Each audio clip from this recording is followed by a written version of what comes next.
ಆತ್ಮೀಯ ಕರ್ನಾಟಕ ರಾಜ್ಯ ಸರ್ಕಾರಿ ನೌಕರರೇ, ಡಿಎ ಕುರಿತು ಒಂದು ಬ್ರೇಕಿಂಗ್ ಅಪ್ಡೇಟ್ ತಮ್ಮೊಂದಿಗೆ ಶೇರ್ ಮಾಡ್ತಾ ಇದ್ದೀನಿ. ಕರ್ನಾಟಕ ರಾಜ್ಯ ಸರ್ಕಾರಿ ನೌಕರರ ಸಂಘದಿಂದ ದಿನಾಂಕ 23/4/2026 ಮೊನ್ನೆ ಅಷ್ಟೇ ಒಂದು ಲೇಟೆಸ್ಟ್ ಅಪ್ಡೇಟ್ ಬರ್ತಾ ಇದೆ. ರಾಜ್ಯ ಸರ್ಕಾರಿ ನೌಕರರಿಗೆ ಒಂದು ಸಿಹಿ ಸುದ್ದಿ ಅಂತಲೇ ಹೇಳ್ಬೋದು. 2% ಡಿಎ ಹೆಚ್ಚಳ ಫಿಕ್ಸ್. ಜನವರಿ 1, 2026ರಿಂದ ಪೂರ್ವಾನ್ವಯವಾಗುವಂತೆ ಒಂದು ಲೇಟೆಸ್ಟ್ ಅಪ್ಡೇಟನ್ನು ಶೇರ್ ಮಾಡ್ತಾ ಇದ್ದೀನಿ.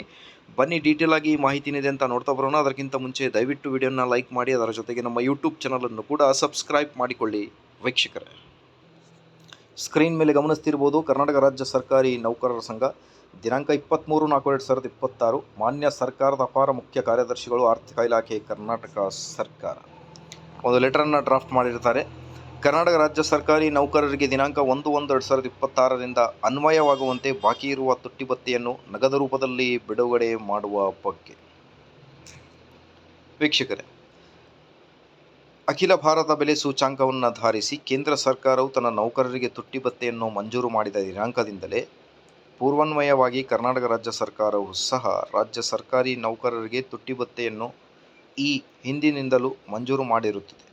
ಹಾಗೂ ಉಲ್ಲೇಖದ ಆದೇಶದಂತೆ ಕೇಂದ್ರ ಸರ್ಕಾರ ತನ್ನ ನೌಕರರಿಗೆ 1/1/2026ರಿಂದ ಪೂರ್ವಾನ್ವಯವಾಗಿ ಜಾರಿಗೆ ಬರುವಂತೆ 2% ತುಟ್ಟಿ ಭತ್ಯೆಯನ್ನು ಮಂಜೂರು ಮಾಡಿರುತ್ತೆ.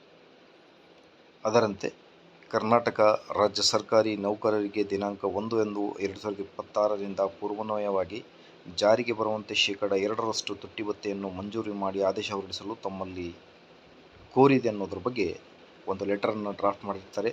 ಕರ್ನಾಟಕ ರಾಜ್ಯ ಸರ್ಕಾರಿ ನೌಕರರ ಸಂಘದ ರಾಜ್ಯಾಧ್ಯಕ್ಷರಾದ CS ಷಡಾಕ್ಷರಿ ಸರ್ ಅವರು ಆರ್ಥಿಕ ಇಲಾಖೆಗೆ ಆದಷ್ಟು ಬೇಗ ನಮ್ಮ ಕರ್ನಾಟಕ ರಾಜ್ಯ ಸರ್ಕಾರಿ ನೌಕರರು ಕೂಡ 2% ಡಿಎ ಏರಿಕೆಯಾಗಲಿ.